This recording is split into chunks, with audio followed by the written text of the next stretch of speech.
আসসালামু আলাইকুম প্রিয় মানবিক বিভাগের শিক্ষার্থীরা। আশা করি তোমরা ভালো আছো। তোমাদের জন্য উদ্ভাসের এক অনন্য আয়োজন, মানবিক বিভাগের সকল বিষয়ের উপর অধ্যায়ভিত্তিক রিভিশন ক্লাস। এরই ধারাবাহিকতায় আজকে আমরা যুক্তিবিদ্যা প্রথম পত্রের চতুর্থ অধ্যায় অর্থাৎ বিধেয়ক নিয়ে আলোচনা করব। তো অধ্যায়টি নিয়ে আলোচনার আগে আমরা একটু জেনে নিই যে এই অধ্যায় আসলে তাৎপর্য কতখানি। আমরা অন্যান্য অধ্যায়ের ক্ষেত্রে দেখব যে যে অধ্যায়টি পড়তেছি আমরা শুধু সেই অধ্যায়েরই আসলে আহ প্রশ্নর উত্তর বা প্রশ্নোত্তর করার জন্য কিন্তু সেই অধ্যায়গুলো আমাদের কাজে লাগে। কিন্তু এই অধ্যায়ের একটি গুরুত্বপূর্ণ বৈশিষ্ট্য হলো যে তুমি এই এক অধ্যায় ভালোভাবে পড়লে তুমি কিন্তু যুক্তিবিদ্যার ২য় পত্রের যে ১ম এবং ২য় অধ্যায় এবং পরবর্তী অধ্যায়গুলো সবগুলোতেই কিন্তু ভালো বেনিফিট পাবে এবং শুধু যে সুবিধা পাবে বিষয়টা এরকম নয়। যুক্তিবিদ্যার ২য় পত্রের অর্থাৎ সংজ্ঞা, ব্যাখ্যা ইত্যাদি সহ আরোহ, অবরোহ ইত্যাদি বিভিন্ন পদ এবং অনুমানের ভিত্তি কিন্তু এই বিধেয়ক হিসেবে কাজ করে। হ্যাঁ, অনেক যুক্তিবিদ্যার অনেক মৌলিক বিষয় আলোচনার জন্যই কিন্তু আমাদের বিধেয়ক সম্পর্কে জানা জরুরি। তো চলো দেরি না করে আগে জেনে নিই যে এই বিধেয়কটা আসলে কি বা কি বোঝাতে চাচ্ছি। তো বিধেয়ক যদি সংজ্ঞা বলি তাহলে বোঝায় যে উদ্দেশ্য কোনো সদর্থক যুক্তি বাক্যে উদ্দেশ্য পদের সাথে বিধেয় পদের যে সম্পর্ক সেটাই কিন্তু বিধেয়ক। এখন তোমাদের মনে প্রশ্ন হইতে পারে যে আচ্ছা এখানে সদর্থক যুক্তি বাক্যটা শুধু কেন বলা হয়েছে? আমরা জানি যে যুক্তি বাক্য কিন্তু আসলে সদর্থকও হতে পারে, নর্থকও হইতে পারে। অর্থাৎ বিষয়টা এরকম যে এইখানে আমরা যে বাক্যটা লিখেছি মানুষ হয় মরণশীল। এইখানে যেহেতু হয় আছে এটা ইতিবাচক ইঙ্গিত দিচ্ছে তাই এটি একটি সদর্থক যুক্তি বাক্য। কিন্তু আমি যদি বলতাম যে মানুষ নয় অমর, এক্ষেত্রে দেখো এখানে আমরা ব্যবহার করছি নয় এবং নয় এখানে কিন্তু একটি সংযোজক। তোমরা যুক্তিবিদ্যার প্রথম পত্রের ৩য় অধ্যায়ে যুক্তির উপাদানে কিন্তু জেনেছ যে যুক্তিবিদ্যার একটি যুক্তি বাক্য গঠনের জন্য কিন্তু ৩টি উপাদান লাগে। সেটা হচ্ছে একটা উদ্দেশ্য, মাঝখানে একটা সংযোজক এবং তার পাশে একটা বিধেয়। যদি গঠনটা আমি লিখি তাহলে কিছুটা এরকম হবে।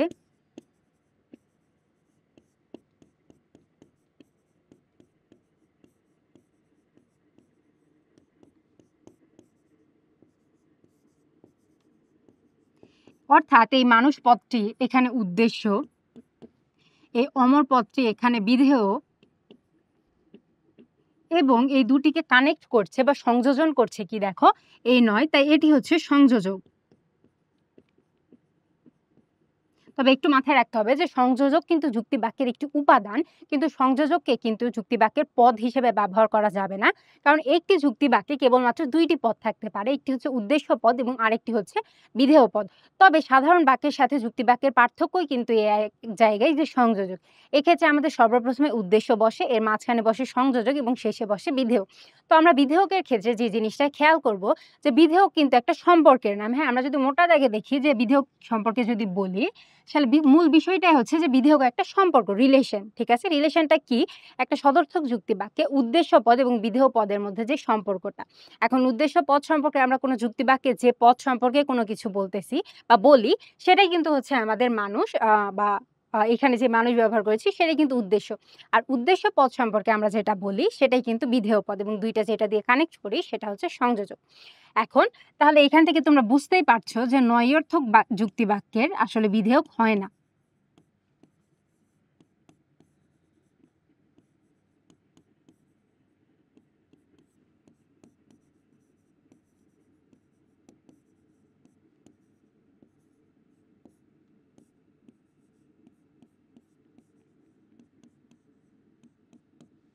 তো দেখো বলা হয়েছে যে প্রতিটি যুক্তি বাক্যে একটি উদ্দেশ্য ও বিধেয় থাকে একটি সংযোজকের মাধ্যমে এদের মধ্যে সম্পর্ক প্রকাশ করা হয়। উদ্দেশ্যের সাথে বিধেয়ের এই ভিন্ন ধরনের সম্পর্ককেই কিন্তু বিধেয়ক বলে। যেমন এই উদাহরণে দেখো মানুষ হয় মরণশীল।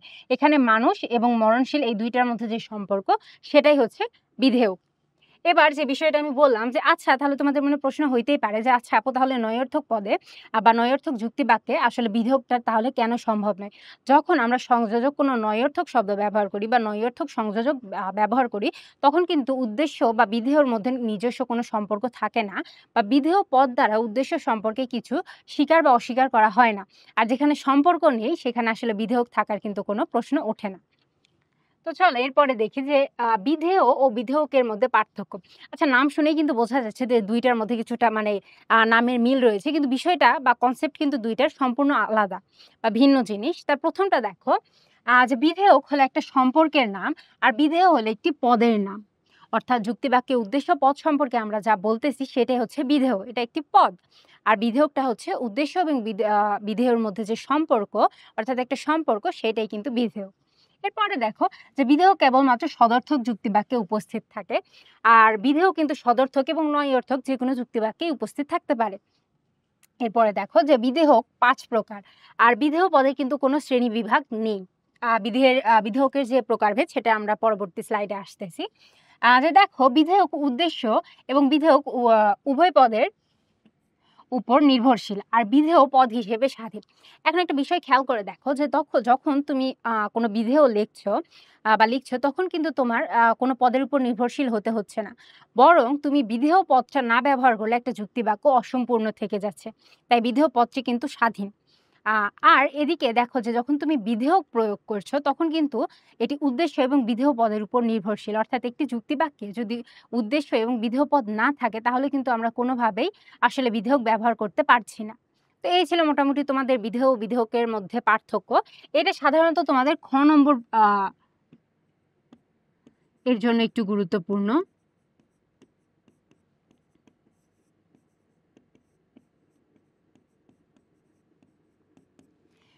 এরপরে দেখো যে বিধেয়কের প্রকারভেদ নিয়ে আমরা কথা বলবো। তো তার আগে আমাদের একটু জানা দরকার যে আচ্ছা, এই বিধেয়কের ধারণাটা কিভাবে আসলো বা কে বা এই ধারণার আসলে প্রবক্তা বা কে এটা আবিষ্কার করেছেন বা এই বিষয়গুলো।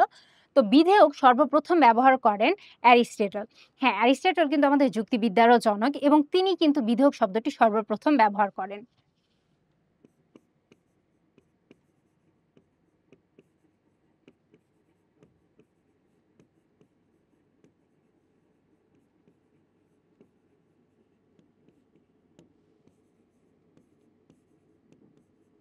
কি বলছি, যুক্তিবিদ্যার জনক অ্যারিস্টটলই কিন্তু সর্বপ্রথম এই বিধেয়ক শব্দটি ব্যবহার করেন। মজার ব্যাপার হলো অ্যারিস্টটল যখন বিধেয়কের প্রকারভেদ করেন তখন তার মতে বিধেয়ক কিন্তু ৪ প্রকার।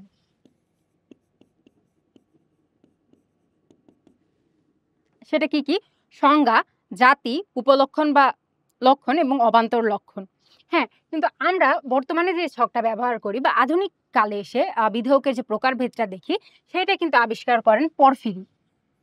হ্যাঁ, উনার নামটা একটু মনে রাখবো, পরফিরি।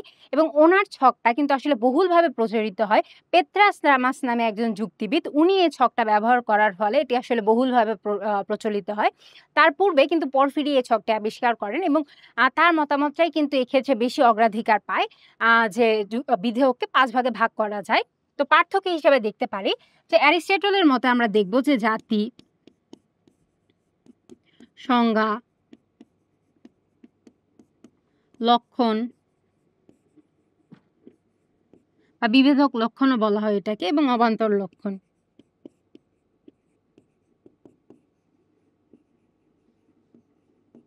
আর তার তুলনায় তোমরা পরফিরির ছকে দেখবে যে জাতি, উপজাতি, লক্ষণ, এর অপর নাম হতে পারে বিভেদক লক্ষণ, উপলক্ষণ এবং অবান্তর লক্ষণ। তোমাদের এইখান থেকে গুরুত্বপূর্ণ যে বিষয়টা এমসিকিউতে আসে সেটা হচ্ছে যে পরফিরি এবং অ্যারিস্টটলের যে পার্থক্য আছে বা প্রকারভেদের যে পার্থক্য, সেইটা আসলে কোন, কোন ক্ষেত্রে।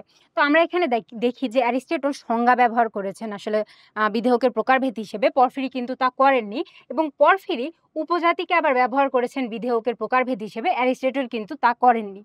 হ্যাঁ? আর এইদিকে উপলক্ষণটা পরফিরি ব্যবহার করেছেন। অ্যারিস্টটল কিন্তু সেটা ব্যবহার করেননি। তো এটা তোমাদের এমসিকিউতে মাঝে, মাঝে আসতে পারে। তো চলো এই প্রকারভেদ নিয়ে আমরা একটু বিস্তারিত আলোচনা করি। তো সর্বপ্রথম যেটা আলোচনা করব জাতি নিয়ে। তো জাতির বিষয়টা ঠিক এরকম যে ২ টা শ্রেণীবাচক পদের মধ্যে যদি একটার ব্যক্তর্থ বা ব্যাপকতা অন্যটি অপেক্ষা বেশি হয় এবং যেটি বেশি ব্যাপক সেটি ক্ষুদ্রতর ব্যাপক পদকে অন্তর্ভুক্ত করে ফেলে, সেটাকে আমরা বলছি জাতি। তো সহজভাবে যদি বিশ্লেষণ করি, ধরে নাও উদাহরণ নিয়েছি আমরা মানুষ ও জীব। এখানে একটা জিনিস খেয়াল করবা, যেখানে ব্যাপক বা ব্যাপকতা বলতে কিন্তু আমরা ব্যক্তর্থকে বোঝাচ্ছি। আর আমরা জানি যে ব্যক্তর্থ হলো সংখ্যার দিক। অর্থাৎ যেটার সংখ্যা বেশি সেটা বেশি ব্যাপক, যেটার সংখ্যা বা ব্যক্তর্থ কম সেটা কম ব্যাপক।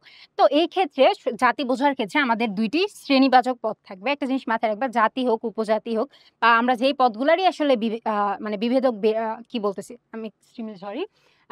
যেই পদগুলারই কিন্তু আমরা আসলে বিধেয়ক নির্ণয় করব, সে সবগুলারই কিন্তু আসলে জাতিবাচক পদ বা শ্রেণীবাচক পদ আমরা ব্যবহার করি। ঠিক আছে? কোনো বিশিষ্ট ব্যক্তি বা বস্তুর কিন্তু আমরা বিধেয়ক আসলে বের করি না। ঠিক আছে? কারণ বিশিষ্ট ব্যক্তি বা বস্তু বা বিশিষ্ট পদে কিন্তু অসংখ্য গুণ থাকে। তাই এগুলার কিন্তু বিধেয়ক বের করা সম্ভব না। তো দেখো, জীব ও মানুষ। এখন স্বাভাবিকভাবে আমরা যদি একটু চিন্তা করি বা আমাদের কমন সেন্স যদি ইউজ করি, দেখো তো জীবের সংখ্যা বেশি না মানুষের সংখ্যা বেশি? হ্যাঁ, অবশ্যই জীবের সংখ্যা বেশি। কারণ জীবের মধ্যে কিন্তু মানুষ, গরু, ছাগল, কুকুর, আ মানে সকল প্রাণী কিন্তু এর মধ্যে অন্তর্ভুক্ত। তাই জীবের সংখ্যা, ব্যক্তর্থ বা ব্যাপকতা মানুষ পদ অপেক্ষা বেশি। তাহলে এইখানে জীব হচ্ছে জাতি। আর এখানে দেখো যে মানুষ পদের ব্যাপকতা কিন্তু জীব অপেক্ষা কম। তাহলে এটা হচ্ছে উপজাতি, যেটা আমরা পরের স্লাইডে দেখব। দেখো এখানেও কিন্তু সেম জিনিস বলা আছে, সেম উদাহরণ ইউজ করা আছে যাতে তোমাদের বুঝতে সুবিধা হয়। যে ২ টি শ্রেণীবাচক পদের মধ্যে একটি অপরটি অপেক্ষা কম ব্যাপক হলে এবং কম ব্যাপক পদটি বেশি ব্যাপক পদের অন্তর্ভুক্ত হলে কম ব্যাপক পদটিকে আসলে উপজাতি বলা হয়। এক্ষেত্রে বিষয়টা সিম্পল, যে ২ টা শ্রেণীবাচক পদ থাকবে। যেইটার আসলে ব্যাপকতা বেশি হবে বা ব্যক্তার্থ বেশি হবে সেটা হবে জাতি, এবং যেইটার ব্যক্তার্থ বা ব্যাপকতা কম হবে সেটি হচ্ছে উপজাতি। তাহলে যেটা আমরা আগেরবার বললাম যে জীবের আসলে ব্যক্তার্থ বা সংখ্যা মানুষ পদের অপেক্ষা বেশি। এই কারণে জীব হচ্ছে জাতি। আর মানুষ এর ব্যাপকতা কম, এই কারণে মানুষ হচ্ছে উপজাতি। ঠিক এভাবেই যদি আমরা আরেকটা উদাহরণ নিয়ে বোঝার চেষ্টা করি, আমি বললাম যে মানুষ ও শিক্ষিত মানুষ।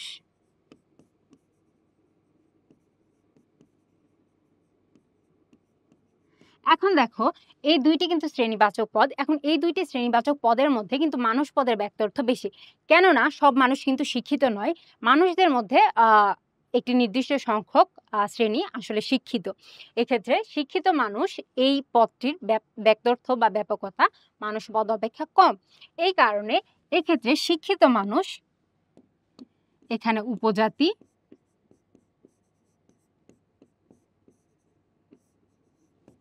আর মানুষ এখানে হচ্ছে জাতি।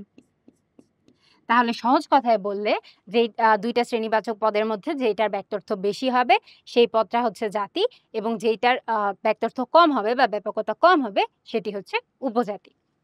তো এরপরে দেখি যে বৃহত্তম বা পরতম জাতি বলতে কি বোঝানো হচ্ছে। আচ্ছা, বৃহত্তম শুনেই আমরা বুঝতে পারছি যে যেই জাতিটা সবচেয়ে বড়, অর্থাৎ এটাকে আর অন্য কোনো জাতির অন্তর্ভুক্ত করা যায় না, সেটা হচ্ছে বৃহত্তম জাতি। এটার একটা উৎকৃষ্ট উদাহরণ হইতে পারে দ্রব্য। তো পরফিরি যে ছকটা আছে এইখানে তোমরা যদি দেখো তাহলে তোমাদের বইয়ে আছে, সেখানে দেখবা যে দ্রব্য সবার উপরে অবস্থিত। এরপরে সেটাকে সপ্রাণ, অপ্রাণ, দেহি, অদেহি, জীব ইত্যাদি নানা পদে ভাগ করা হয়েছে। কিন্তু দ্রব্যকে কিন্তু আর কোনো উপজাতির অন্তর্ভুক্ত করা যায় না। ছকটা যদি আমি আমার মতো করে সাজাই, যে দ্রব্য, অদেহি, দেহি,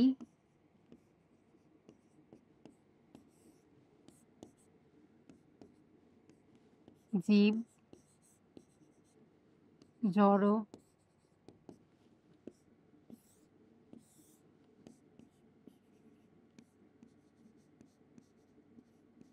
মানুষ,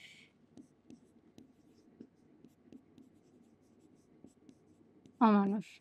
তো ধরে নিলাম এটা আমার মতো একটা সাজানো ছক। এইখানে দেখো যে দ্রব্যটাকে আমরা ভেঙে দেহি এবং অদেহিতে ভাগ করেছি। দেন দেহিকে ভেঙে আমরা জীব এবং জড় ইত্যাদি উপজাতিতে ভাগ করেছি। দেন জীবটাকে আবার আমরা মানুষ এবং অমানুষ এই ২ টি উপজাতিতে ভাগ করেছি। তাহলে দেখো, দ্রব্যকে কিন্তু আমরা কোনো কিছুর অন্তর্ভুক্ত করতে পারছি না। দ্রব্য এখানে সবচেয়ে বড়। অর্থাৎ এটাকে আসলে অন্য কোনো জাতির অন্তর্ভুক্ত করা যাচ্ছে না। এই কারণে দ্রব্যটা হচ্ছে আমাদের পরতম বা বৃহত্তম জাতি। এক্ষেত্রে একটা তথ্য মনে রাখবা যে বৃহত্তম জাতিকে কিন্তু কখনোই উপজাতি হিসেবে তুমি ব্যবহার করতে পারবা না। বৃহত্তম জাতি সর্বদাই মানে জাতি হিসেবে ব্যবহৃত হবে, উপজাতি হিসেবে ব্যবহার করা যায় না।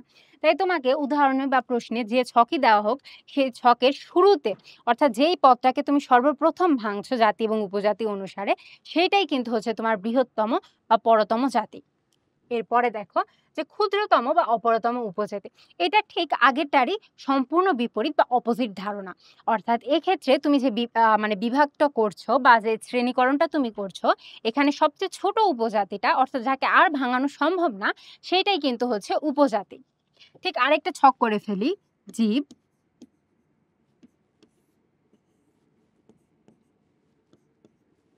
দ্বিপদ, চতুষ্পদ,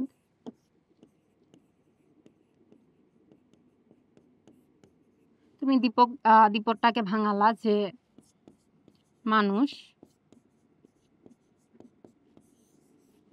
অমানুষ,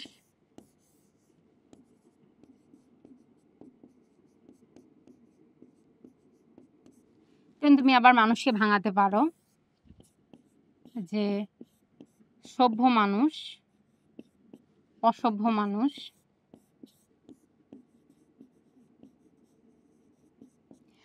এখানে দেখো আমরা একটা বিভাজন করে ফেলেছি। এখানে জীব সবার উপরে আছে, অর্থাৎ জীবটাকে আমরা নিঃসন্দেহে বলতে পারি যে পরতম জাতি।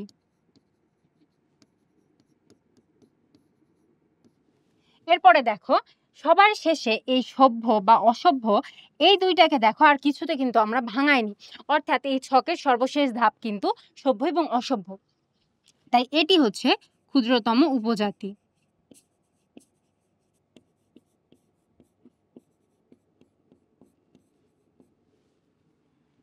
তো এখানে দেখো যে আমরা বৃহত্তম জাতি এবং উপজাতির ক্ষেত্রে যা দেখেছি, ক্ষুদ্রতম বা অপরতম উপজাতি কিন্তু মানে সেম জিনিস লজিক্যালি আসে, বাট তাদের মধ্যে কি ডিফারেন্সটা হচ্ছে একটা সবার উপরে থাকে এবং একটা সবার নিচে থাকে। ঠিক আছে? অর্থাৎ বৃহত্তম জাতিকে আমরা অন্য কোনো উপজাতির অন্তর্ভুক্ত করতে পারবো না এবং ক্ষুদ্রতম উপজাতিকে আমরা আর কোনো উপজাতিতে বিভক্ত করতে পারবো না। পার্থক্য এইটাই। এরপরে দেখো অবর বা মধ্যবর্তী জাতি এবং এরপরে দেখবা যে অবর বা মধ্যবর্তী উপজাতি। তো একটা ভালো করে বুঝলেই কিন্তু তুমি আরেকটা ভালোভাবে বুঝতে পারবে, তার মানে দুইটার কনসেপ্ট একই। তো দেখো যে বৃহত্তম জাতি এবং ক্ষুদ্রতম উপজাতির মধ্যবর্তী শ্রেণী সমূহকে যখন উপজাতির দিক থেকে বিবেচনা করা হয়, তখন তাকে বলা হয় অবর বা মধ্যবর্তী জাতি। আর অপোজিটে দেখবা যে যখন বৃহত্তর ও ক্ষুদ্রতর উপজাতির মধ্যে যদি তুমি জাতির দিক থেকে বিবেচনা করো, তাহলে মধ্যবর্তী যে ধাপগুলা দেখবা সেগুলাই হচ্ছে অবর বা মধ্যবর্তী উপজাতি। একটা ছক লিখে ফেলি যে দ্রব্য,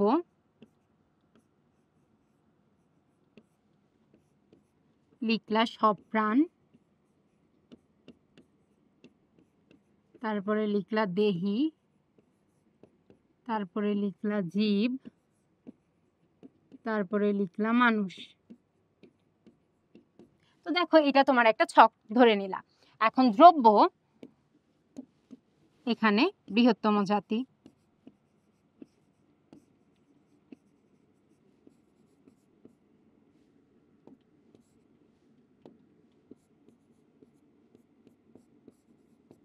আর মানুষ যেহেতু এটাকে আর ভাঙানো হয় নাই, তাই এটা হচ্ছে ক্ষুদ্রতম উপজাতি।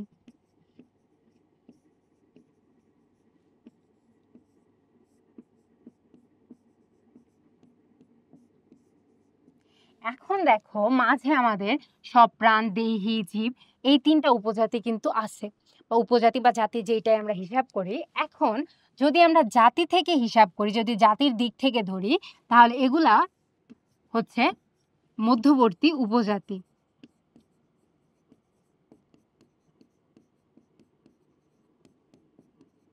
আর তার ঠিক উল্টা যদি আমরা উপজাতির দিক থেকে হিসাব করি, তাহলে এগুলা হচ্ছে মধ্যবর্তী জাতি। তো তোমাদের সহজ কথায় বলি যে বৃহত্তম জাতি এবং ক্ষুদ্রতম উপজাতির মাঝে যে স্টেপগুলান থাকবে কোনো ছকে। যদি তুমি জাতির দিক থেকে বিবেচনা করো তাহলে সেগুলো হবে অপর বা মধ্যবর্তী উপজাতি এবং তুমি যদি তা উপজাতির দিক থেকে ভাগ করো তাহলে তা হবে অপর বা মধ্যবর্তী জাতি। অর্থাৎ তুমি যদি জাতির দিক থেকে যাও সেটা হচ্ছে উপজাতি হবে মধ্যবর্তী, তুমি যদি উপজাতির দিক থেকে যাও তাহলে সেটা হবে মধ্যবর্তী জাতি। এরপরে দেখো যে সহযোগী উপজাতি। তো সহযোগী উপজাতি বলতে বোঝায় যে যখন তুমি একটা জাতিকে ভাগ করতেছো এবং সেই একই ধাপের মধ্যে কতগুলো উপজাতি একসাথে অবস্থান করে সেটাকে বলতেছি আমরা সহযোগী উপজাতি। যে একটি জাতিকে যখন একাধিক উপজাতিতে বিভক্ত করা হয় তখন উপজাতিগুলোকে পরস্পর সহযোগী উপজাতি বলা হয়। যেমন এই উদাহরণটা যদি আমি ছক আকারে দেখাই তোমরা সহজে বুঝবা। যে জীব,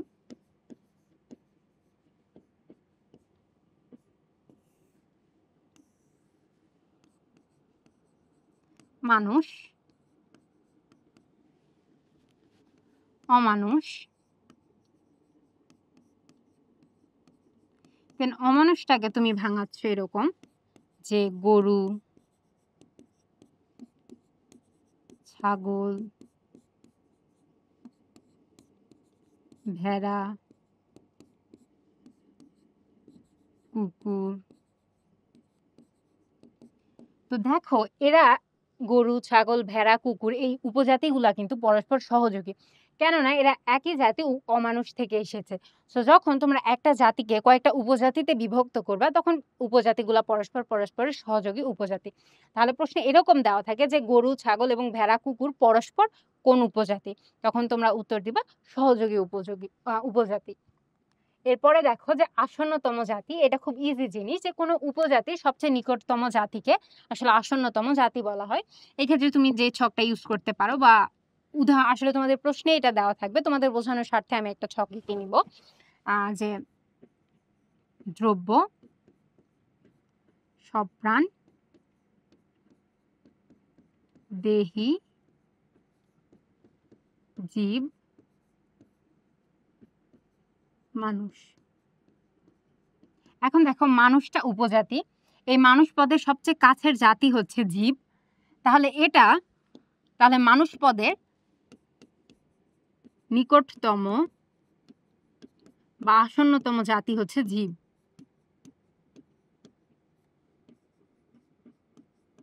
একইভাবে জীব পদের আসন্নতম জাতি হচ্ছে দেহি, আবার দেহি পদের আসন্নতম জাতি হচ্ছে সপ্রাণ, আর সপ্রাণ পদের আসন্নতম জাতি হচ্ছে দ্রব্য। ঠিক এভাবে অর্থাৎ সবচেয়ে কাছের যে জাতিটা, নিকট বা আসন্ন শব্দের অর্থই হচ্ছে কাছের, তো সবচেয়ে কাছের জাতিটাই হচ্ছে আসন্নতম জাতি।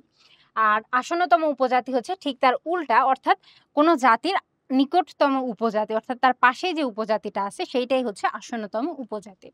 সেম ছক আমরা ইউজ করব যে দ্রব্য, সপ্রাণ, দেহি, জীব,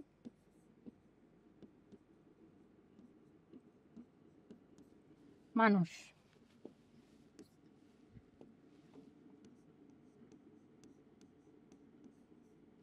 এখন দেখো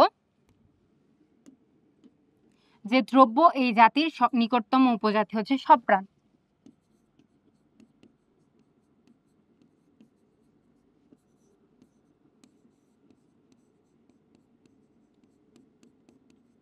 তাহলে একইভাবে এই সপ্রাণ পদের আসন্নতম উপজাতি হচ্ছে দেহি, দেহি পদের আসন্নতম উপজাতি হচ্ছে জীব, আর জীব পদের আসন্নতম উপজাতি হচ্ছে মানুষ।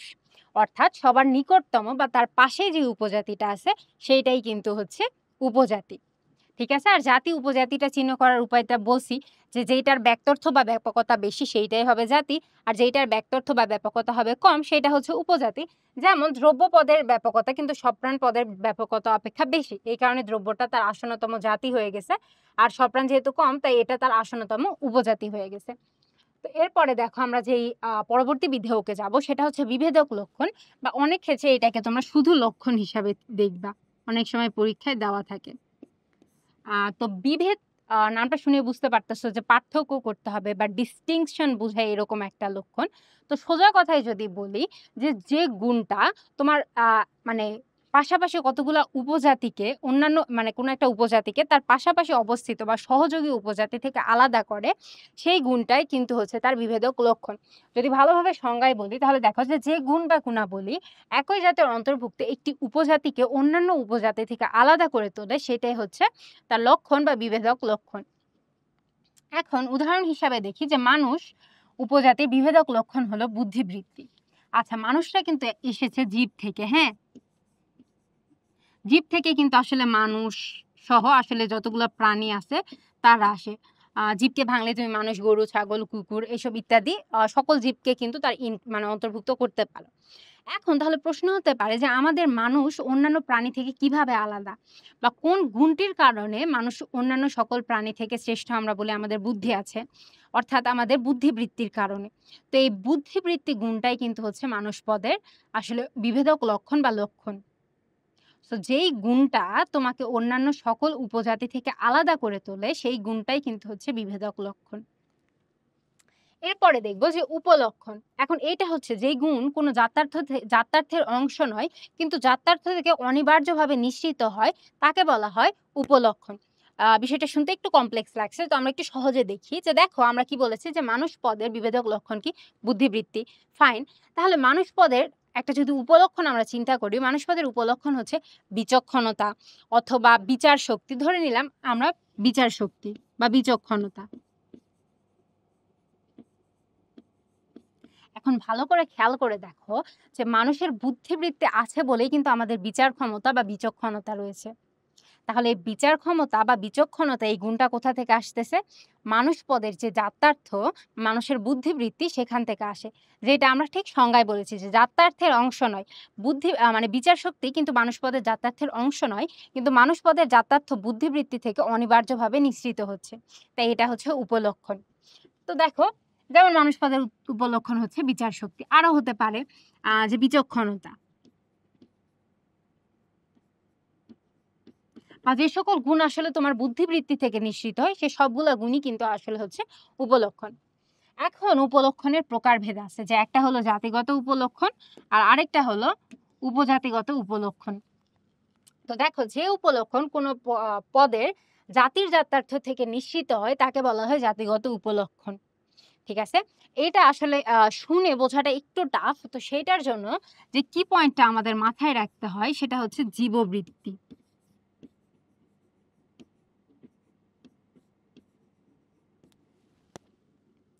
অর্থাৎ আমরা বলতেছি যেটা আমরা বুঝাতে চাচ্ছি যে জীববৃত্তি বলতে বোঝায় যেগুলো সব জীবের মধ্যে কমন এবং সেই কাজটা মানুষের মধ্যেও কমন, সেই জিনিসটাই কিন্তু জীববৃত্তি বা আমাদের জাতিগত উপলক্ষণ।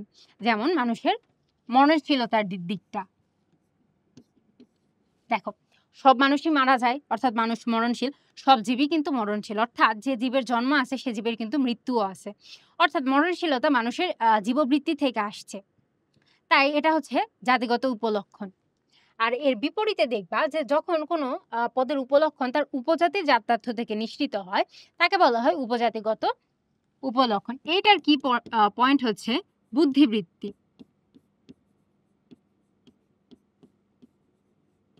অর্থাৎ যেই গুণগুলা অন্যান্য জীবের মধ্যে নাই, আমাদের আছে এবং সেটা আমাদের বুদ্ধিবৃত্তি থেকে নিঃসৃত হয়, সেইগুলা হচ্ছে আমাদের উপজাতিগত উপলক্ষণ।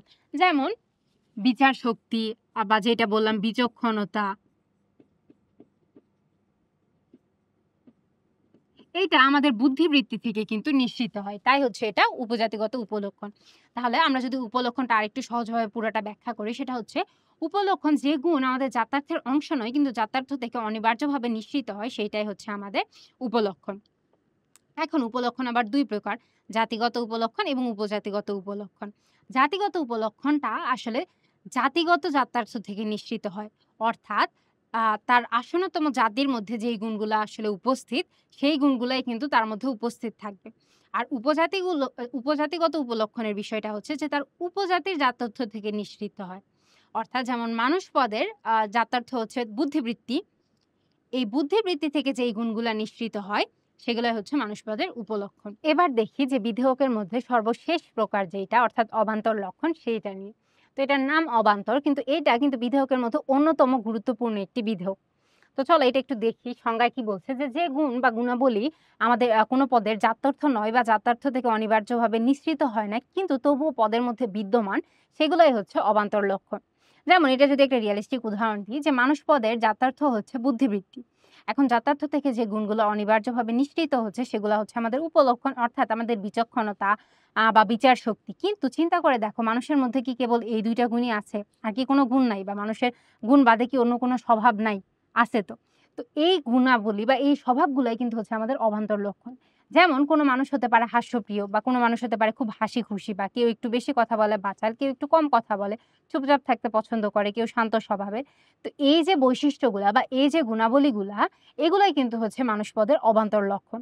প্রতিটা পদের ক্ষেত্রেই কিন্তু এ ধরনের জিনিস লক্ষ্য করা যায়। যেমন এই উদাহরণে দেওয়া আছে যে মানুষ পদের একটি অবান্তর লক্ষণ হচ্ছে হাস্যপ্রিয়।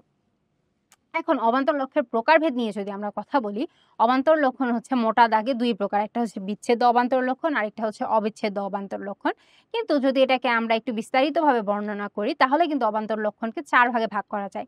একটা হচ্ছে ব্যক্তিগত বিচ্ছেদ্য অবান্তর লক্ষণ, তারপরে ব্যক্তিগত অবিচ্ছেদ্য অবান্তর লক্ষণ, জাতিগত বিচ্ছেদ্য অবান্তর লক্ষণ এবং জাতিগত অবিচ্ছেদ্য অবান্তর লক্ষণ। তো সর্বপ্রথম আমরা দেখব ব্যক্তিগত অবিচ্ছেদ্য অবান্তর লক্ষণ। তো সবার প্রথমে আমরা অবিচ্ছেদ্য কথাটা নিয়ে যদি একটু আলোচনা করি, তো বিচ্ছেদ শব্দের অর্থ কি বলতো? যে আলাদা হয়ে যাওয়া। তো অবিচ্ছেদ্য বলতে বোঝায় যে যেটাকে আসলে আলাদা করা সম্ভব নয়। অর্থাৎ যে গুণ বা গুণাবলী মানুষের মধ্যে আ সর্বদা বর্তমান থাকে এবং কোনোভাবেই কিন্তু পরিবর্তন করা যায় না, সেটা হচ্ছে ব্যক্তিগত অবিচ্ছেদ্য অবান্তর লক্ষণ। যেমন মানুষের জন্মস্থান এবং জন্ম তারিখ। এখন দেখো আমরা হয়তো অনেক ক্ষেত্রে দেখি যে সার্টিফিকেটে আমাদের আসল জন্মসাল বা জন্ম তারিখটা কোনো কারণে দেওয়া থাকে না। বাট আ ওইটা এখানকার পয়েন্ট নয়। আমরা জানি আমাদের আসল জন্মদিন কবে এবং সেইটা অপরিবর্তনীয়। কারণ মানুষ একবারই জন্ম নেয়, একবারই মৃত্যুবরণ করে। তুমি চাইলেই কিন্তু বারবার তোমার মায়ের গর্ভে ফিরে যাইতে পারবে না এবং আবার জন্ম নিতে পারবে না। বিষয়টা এরকমই। অর্থাৎ তুমি একবারই জন্মগ্রহণ করে, প্রতিটা মানুষই একবারই জন্মগ্রহণ করে। অর্থাৎ একজন মানুষের একটি জন্মস্থান আছে এবং একটি কিন্তু জন্ম তারিখ আছে এবং এটি কিন্তু পরিবর্তন করার সুযোগ নেই। কারো জন্ম যদি ধরে নিই যে ২০০৪ সালে ঢাকাতে হয়েছে, এটা কিন্তু চেঞ্জ করার কোনো সুযোগ নাই। এমন না যে কোনোভাবে তার জন্মসাল ২০০২ হয়ে যাবে এবং তার জন্মটা চট্টগ্রামে হয়ে যাবে। বিষয় কি এরকম? না। তার জন্মস্থান ঢাকা এবং তার জন্মসাল ২০০৪ ই থাকবে। তো যেই জিনিসগুলা বা যেই গুণগুলা আসলে আমরা চেঞ্জ করতে পারবো না কোনো মানুষের ক্ষেত্রে, সেগুলাই হচ্ছে তার ব্যক্তিগত অবিচ্ছেদ্য অবান্তর লক্ষণ। অর্থাৎ যেটা আমরা বিচ্ছেদ ঘটাতে পারছি না। যেই গুণটা আমাদের সাথে ওতপ্রোতভাবে জড়িত, সেইটাই হচ্ছে ব্যক্তিগত অবিচ্ছেদ্য অবান্তর লক্ষণ। আর এর বিপরীতে দেখবা যে ব্যক্তিগত বিচ্ছেদ্য অবান্তর লক্ষণ। তো বিচ্ছেদ বলতে বোঝায় যে এটা আমরা কিন্তু চাইলে বিচ্ছেদ ঘটাতে পারি বা আলাদা করতে পারি। তো যে গুণ বা যে অবান্তর লক্ষণ আসলে মানুষের মধ্যে সর্বদা বর্তমান থাকে না এবং চাইলেই সেটির আসলে পরিবর্তন করা সম্ভব, সেটাই হচ্ছে ব্যক্তিগত বিচ্ছেদ্য অবান্তর লক্ষণ। এর একটা চমৎকার উদাহরণ হতে পারে মানুষের পেশা বা মানুষের পোশাক বা মানুষের শখ, আহ্লাদ। তো ধরে নাও যে তুমি কিন্তু সব দিন এক পোশাক পরো না। তুমি হয়তো শনিবারে এক ধরনের পোশাক পড়েছো, রবিবারে হয়তো অন্য আরেক ধরনের পোশাক পড়েছো। তো তোমার এই পোশাক পরিচ্ছেদের যে ধরনটা, সেটা হচ্ছে বিচ্ছেদ্য অবান্তর লক্ষণ। হয়তো ধরে নাও যে তুমি একসময় আসলে টিচার হওয়ার ব্যাপারে খুব প্যাশনেট ছিলে এবং তুমি কয়েক বছর আসলে শিক্ষক হিসেবে আ মানে শিক্ষকতা করলা। বাট দেন আল্টিমেটলি তোমার মনে হলো যে না আমি হয়তো একজন চিত্রশিল্পী হতে চাই। তখন তোমার পেশাটা তুমি পরিবর্তন করতে পারছো। অর্থাৎ এট লিস্ট অপশনটা আছে। তো মানুষের পেশাটাও কিন্তু আসলে অবিচ্ছেদ্য মানে বিচ্ছেদ্য অবান্তর লক্ষণ। এরপরে হতে পারে যে ধরে নাও তোমার স্বভাব। একটা সময় তুমি খুব এক্সট্রোভার্ট ছিলে। খুব কথা বলতে পছন্দ করতে, বাইরে ঘুরতে যেতে পছন্দ করতে। বাট আল্টিমেটলি তোমার এখন মনে হয় যে না আমি হয়তো একা থাকলেই ভালো থাকবো। বা আমি হয়তো মানুষের সাথে কথা না বলে আমি একাই সময় স্পেন্ড করতে বেশি পছন্দ করছি। তো সেই ক্ষেত্রে দেখো তোমার এই স্বভাবটাও কিন্তু পরিবর্তন ঘটছে। অর্থাৎ এটি তোমার মানে আ কি বলবো তোমার যে পার্সোনালিটি বা তোমার যে ব্যক্তিসত্তা তার কিন্তু একটা আ চিরস্থায়ী অপরিবর্তনীয় ফ্যাক্টর না। এটি কিন্তু যখন তখনই পরিবর্তন হইতে পারে। তো যে বিষয়গুলা বা যে গুণ বা গুণাবলী আমরা চাইলেই পরিবর্তন করতে পারি, সেগুলাই হচ্ছে ব্যক্তিগত বিচ্ছেদ্য অবান্তর লক্ষণ। যেমন ব্যক্তির পোশাক, হতে পারে ব্যক্তির পেশা, হতে পারে স্বভাব, হতে পারে আচরণ, হতে পারে পছন্দ। যেমন একটা সময় হতে পারে যে তোমার গোলাপ ফুল খুব পছন্দ ছিল। এখন তোমার বেলি ফুল খুব পছন্দ, এটাও কিন্তু বিচ্ছেদ্য অবান্তর লক্ষণ। এরপরে দেখো যে জাতিগত অবিচ্ছেদ্য অবান্তর লক্ষণ। অর্থাৎ যে অবান্তর লক্ষণটা কোনো জাতির অন্তর্গত সকল উপজাতির ক্ষেত্রে প্রযোজ্য, সেইটা হচ্ছে জাতিগত অবিচ্ছেদ্য অবান্তর লক্ষণ। যেমন দেখো কুকুর একটি চতুষ্পদ প্রাণী। এখন তুমি বাংলাদেশের কুকুর যদি দেখো তারও স্বাভাবিকভাবে ৪ টা পা। তুমি যদি অস্ট্রেলিয়াতে গিয়ে কুকুর দেখো তারও ৪ টি পা। তুমি যদি নিউজিল্যান্ডে গিয়ে কুকুর দেখো তারও কিন্তু ৪ টা পাই হবে। আবার তুমি যদি বলো যে গরু একটি লেজ বিশিষ্ট প্রাণী, ধরে নাও আমি লিখে ফেললাম যে গরু একটি লেজ বিশিষ্ট প্রাণী।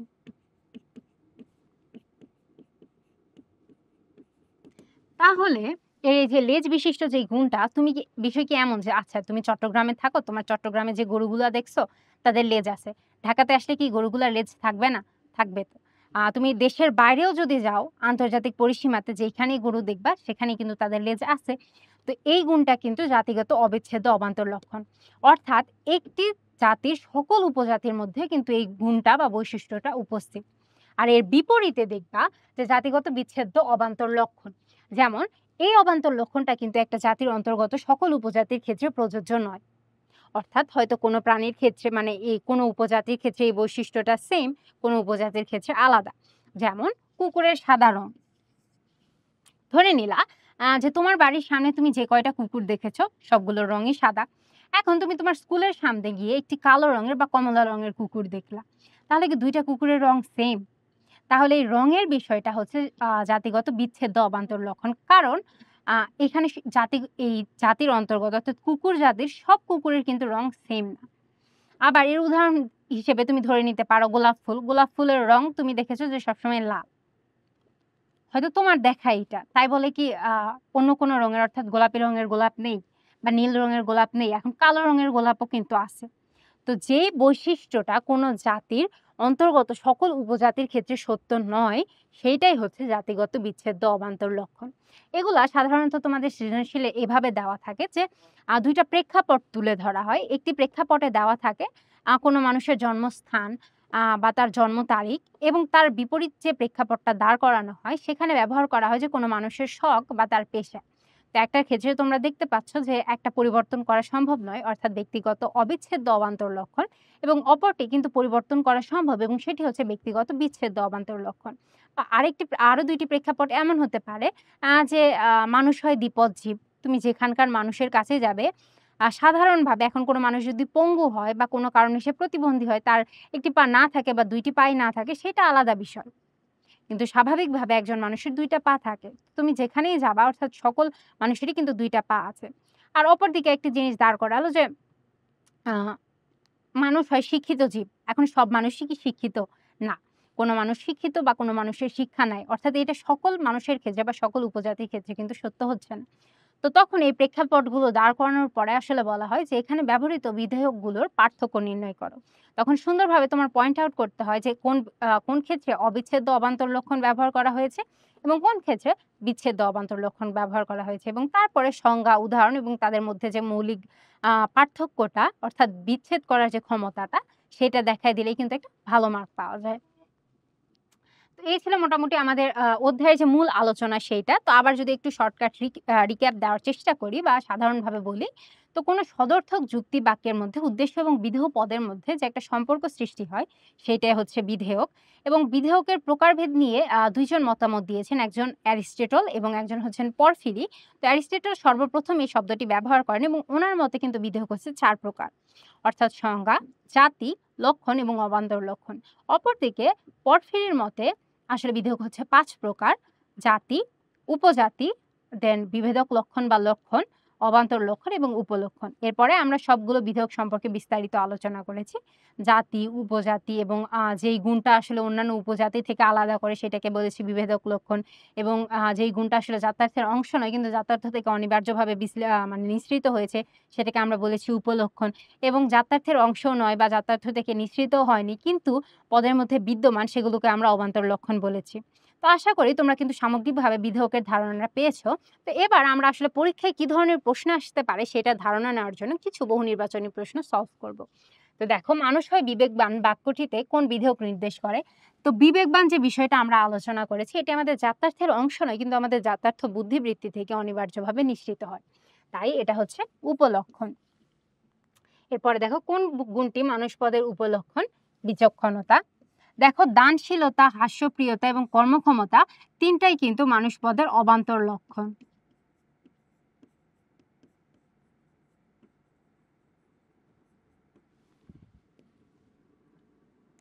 এরপরে দেখো, উদ্দেশ্য ও বিধেয় পদের মধ্যকার সম্পর্ককে কি বলে? আমাদের অধ্যায় যে সম্পর্কে, অর্থাৎ বিধেয়ক। এরপরে দেখো, বিধেয়ক শব্দটি সর্বপ্রথম কে ব্যবহার করেন? যুক্তিবিদ অ্যারিস্টটল। এরপরে দেখো, অ্যারিস্টটলের মতে উদ্দেশ্য ও বিধেয় পদের মধ্যে কত ধরনের সম্বন্ধ থাকতে পারে? তো এই প্রশ্নটার সহজ রূপ হচ্ছে, অ্যারিস্টটলের মতে বিধেয়ক কত প্রকার?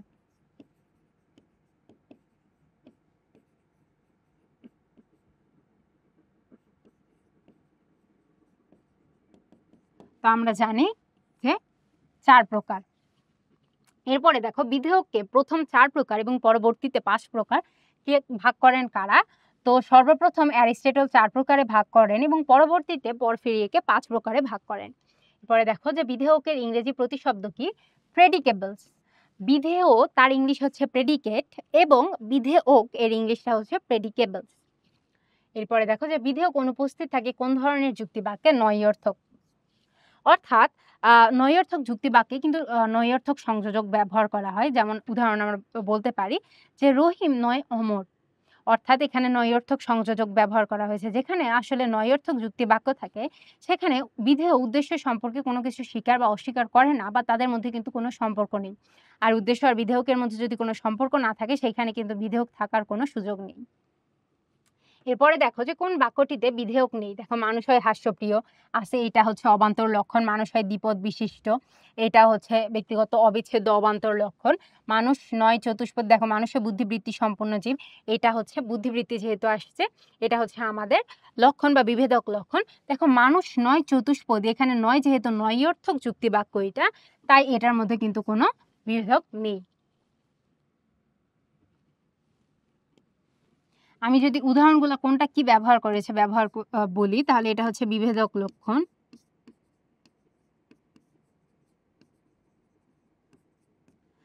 দ্বিপদ বিশিষ্ট, এটা হচ্ছে ব্যক্তিগত অবিচ্ছেদ্য অবান্তর লক্ষণ। এটা হচ্ছে জাতিগত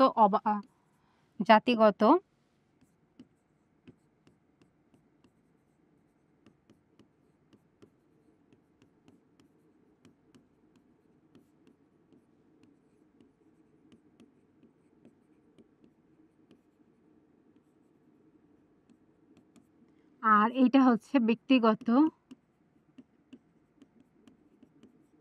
বিচ্ছেদ্য অবান্তর লক্ষণ।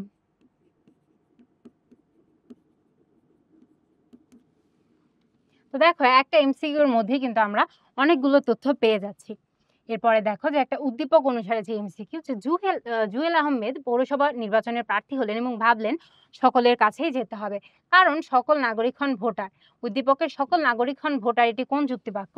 সার্বিক সদর্থক যুক্তিবাক্য, যেটা আমরা তৃতীয় অধ্যায় এ যুক্তিবাক্য নামে শিখেছি। এরপরে দেখো যে ভোটার এবং নাগরিকের মধ্যে সম্পর্ক নির্দেশ করো। এখানে নাগরিকটা হচ্ছে উদ্দেশ্য এবং ভোটারটা হচ্ছে বিধেয়।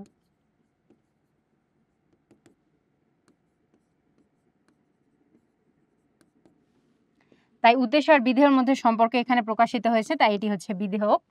এরপরে দেখো যে যুক্তিবাক্যে বিধেয় পদ কিরূপ হলে বিধেয়ক অনুপস্থিত থাকে? তো যুক্তিবাক্যে বিধেয় যদি বিশিষ্ট হয়, অর্থাৎ নির্দিষ্ট হয় এবং তার মধ্যে অসংখ্য গুণাবলী উপস্থিত থাকে, সেক্ষেত্রে কিন্তু বিধেয়ক নির্ণয় সম্ভব নয়। এরপরে দেখো যে কোনটি পরফিরির বিধেয়কের অন্তর্ভুক্ত নয়? সেটা হচ্ছে সংজ্ঞা।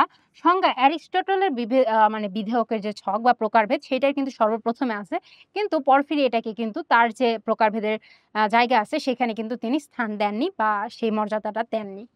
এরপরে দেখো যে তপু যুক্তিবাক্যে উদ্দেশ্যের সাথে বিধেয় পদের সম্বন্ধ সম্পর্কে আলোচনা করছিল। তপুর আলোচনার বিষয়ের নাম কি? বিধেয়ক। এরপরে দেখো যে দার্শনিক পদের জাত্যর্থ নয় কোনটি? এটা হচ্ছে সততা। দেখো, দার্শনিক পদের জাত্যার্থ বা দার্শনিক পদটাকে যদি বিশ্লেষণ করি, তার মধ্যে আমরা পাবো বুদ্ধিবৃত্তি,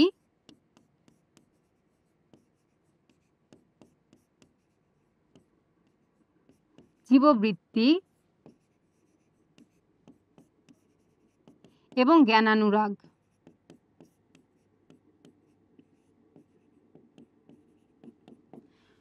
অর্থাৎ দার্শনিক যিনি তিনি একজন মানুষ, আর মানুষ পদের যার অর্থ হচ্ছে বুদ্ধিবৃত্তি আর জীববৃত্তি। আর দার্শনিক বলতে বোঝায় কোন বিষয় সম্পর্কে যার দর্শন জ্ঞান আছে তাকে আমরা দার্শনিক বলি। তাই জ্ঞানানুরাগ। এখন দার্শনিকরা সৎ হইতেও পারে, নাও পারে। এটা তা এটা তার উপর ভ্যারি করে। তার জাত্যর্থের কিন্তু অংশ নয়। তাই সঠিক উত্তরটি হচ্ছে সততা। এরপরে দেখো যে মানুষ পদের আসন্নতম জাতি কোনটি?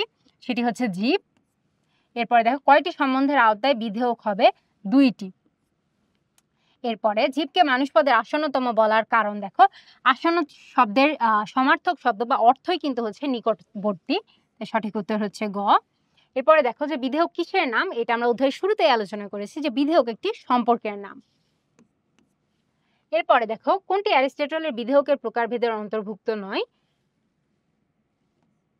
উপজাতি। এরপরে দেখো কোন ধরনের যুক্তিবাক্যে বিধেয়কের উল্লেখ রয়েছে? সদর্থক যুক্তিবাক্য, বিশিষ্ট যুক্তিবাক্য এবং সার্বিক যুক্তিবাক্য। সঠিক উত্তর হচ্ছে সদর্থক যুক্তিবাক্যে এবং সার্বিক যুক্তিবাক্যে। বিশিষ্ট যুক্তিবাক্যে অসংখ্য গুণাবলী উল্লেখ থাকায় সেখানে কিন্তু আমরা বিধেয়ক নামক যে সম্পর্ক সেটা স্থাপন করতে পারি না। তাই সঠিক উত্তর হচ্ছে 1 এবং 3। এরপরে দেখো যে দ্রব্য হলো পরতম জাতি, কারণ এর ব্যক্তার্থ বেশি। হ্যাঁ, এটার ব্যক্তার্থ সব থেকে বেশি। এরপরে দেখো লক্ষণ হিসাবে এবং এটি শ্রেণীবাচক পদ হিসাবে। সঠিক উত্তর হচ্ছে 1 এবং 3। এরপরে দেখো যে একটি যুক্তিবাক্যে কয়টি পদ থাকে, যেটা আমরা শুরুতে আলোচনা করেছি যে একটি যুক্তিবাক্যে 2টি পদ থাকে। একটি হচ্ছে উদ্দেশ্য, অপরটি হচ্ছে বিধেয়। তো অনেকের মনে অনেক সময় প্রশ্ন থাকে, আচ্ছা আপা একটা যুক্তিবাক্যে তো আমরা সংযোজকও ব্যবহার করে থাকি, তাহলে সংযোজককে আমরা পদ বলি না কেন? তো সংযোজক দেখো এটি যুক্তিবাক্যের একটি অংশ বা উপাদান, কিন্তু পদ নয়। পদ কেবলমাত্র উদ্দেশ্য এবং বিধেয়। ঠিক আছে? তাই প্রশ্ন যদি তোমাকে করা হয় যে একটি যুক্তি বাক্যের আল্টিমেটলি আসলে কয়টি উপাদান থাকে, সেক্ষেত্রে হয়তো তুমি অ্যান্সার করতে পারো ৩টি, যে একটা উদ্দেশ্য, একটা সংযোজক এবং একটা বিধেয়। কিন্তু যখন তোমাকে আল্টিমেটলি জিজ্ঞেস করা হবে যে একটি যুক্তি বাক্যে পদ কয়টি, তখন কিন্তু উত্তর দিতে হবে ২টি। একটি হচ্ছে উদ্দেশ্য এবং অপরটি হচ্ছে বিধেয়। এরপরে দেখো যে উদ্দেশ্য সম্পর্কে যা বলা হয় তা হচ্ছে বিধেয়। এরপরে দেখো উদ্দেশ্য বিধেয় পদের সম্পর্কে কি বলা হয়? বিধেয়ক। এরপরে দেখো একটা সৃজনশীল প্রশ্নের সম্পর্কে তোমাদের ধারণা দেওয়ার জন্য এই প্রশ্নটা নেওয়া হয়েছে, যে আসলে তোমাদের এই অধ্যায় থেকে সৃজনশীল কিভাবে দেয়। তো দেখো যে সামিরা রসুলপুর গ্রামের এক সম্ভ্রান্ত পরিবারে ১৯৮৪ সালে ২০ এপ্রিল জন্মগ্রহণ করেন। তিনি সাংসারিক কাজ করতে ভালোবাসেন এবং গরিব দুঃখীদের সাহায্য করে, তাই সবাই তাকে আসলে পছন্দ করে। তো ধরে নিলাম যে তিনি সাংসারিক কাজ করতে ভালোবাসেন, তো তাকে তুমি ধরে নিলা যে পরিশ্রমী ধরে নিতে পারো বা সংসারী বলতে পারো, আর অপরদিকে সে গরিব দুঃখীদের সাহায্য করে, সো তুমি তাকে দয়ালু বলতে পারো। এখন দেখো প্রথম প্রশ্নটা কি করা হয়েছে যে বিধেয়ক কত প্রকার? তো বিধেয়ক হচ্ছে 5 প্রকার। এরপরে দেখো কি বলেছে যে বিধেয় ও বিধেয়কের সমার্থক নয় কেন? তো এখানে যে আমরা বিধেয় এবং বিধেয়কের মধ্যে পার্থক্যমূলক যে ছকটা পড়েছি, সেই ছকটা আসলে তুলে দিলেই পূর্ণ নাম্বার পাওয়া যাবে। এরপরে দেখো যে উদ্দীপকে সামিরা আক্তারের জন্ম তারিখ কোন ধরনের বিধেয়ক? তো তার জন্ম তারিখ নিয়ে আমরা যখন আলোচনা করলাম, আমরা যেটা বললাম যে অবান্তর লক্ষণটা মানুষের ক্ষেত্রে সর্বদা প্রযোজ্য এবং কখনো কিন্তু পরিবর্তন করা সম্ভব নয়, সেটি হচ্ছে ব্যক্তিগত অবিচ্ছেদ্য অবান্তর লক্ষণ। মানুষের জন্মস্থান এবং জন্ম তারিখ এরকম একটা বিষয়। তো সামিরা আক্তার যখন রসুলপুর গ্রামের এক সম্ভ্রান্ত পরিবারে জন্মগ্রহণ করেন ১৯৮৪ সালের ২০ এপ্রিল, এই জন্মস্থান এবং এই জন্ম তারিখ এটা কিন্তু একটা পার্মানেন্ট বিষয়। তিনি কিন্তু চাইলে পুনরায় জন্মগ্রহণ করতে পারবেন না অন্য কোনো স্থানে বা অন্য কোনো দিনে। তাই এটার কিন্তু বিচ্ছেদ ঘটানো সম্ভব নয়। তাই এটি হচ্ছে ব্যক্তিগত অবিচ্ছেদ্য অবান্তর লক্ষণ।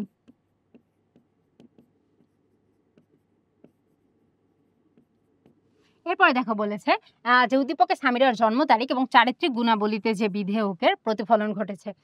তো তার জন্ম তারিখ সম্পর্কে আমরা দেখলামই যে ব্যক্তিগত অবিচ্ছেদ্য অবান্তর লক্ষণের প্রয়োগ ঘটেছে এবং তার গুণাবলীর মধ্যে অর্থাৎ তার সংসারী, পরিশ্রমী এবং দয়ালু এই গুণগুলোর মধ্যে কিন্তু আল্টিমেটলি ব্যক্তিগত বিচ্ছেদ্য অবান্তর লক্ষণের প্রয়োগ ঘটেছে।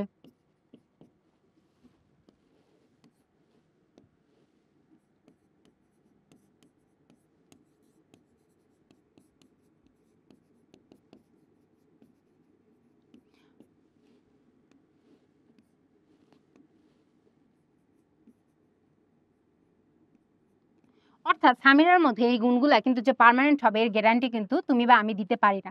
অর্থাৎ সে এখন দয়ালু আছে হয়তো ইন দ্য ফিউচার সে দয়ালু নাও থাকতে পারে। অর্থাৎ এটি কোনো পার্মানেন্ট গুণ নয় বা অবিচ্ছেদ্য গুণ নয়। এটা কিন্তু পরিবর্তনশীল। তার কারণ ব্যক্তিগত বিচ্ছেদ্য অবান্তর লক্ষণে আমরা দেখেছি মানুষের পোশাক, মানুষের পেশা, মানুষের স্বভাব বা মানুষের আচরণ এর অন্তর্ভুক্ত।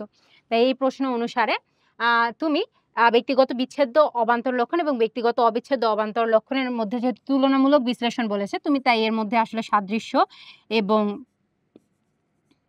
বৈসাদৃশ্য ২ টাই কিন্তু উল্লেখ করতে পারো।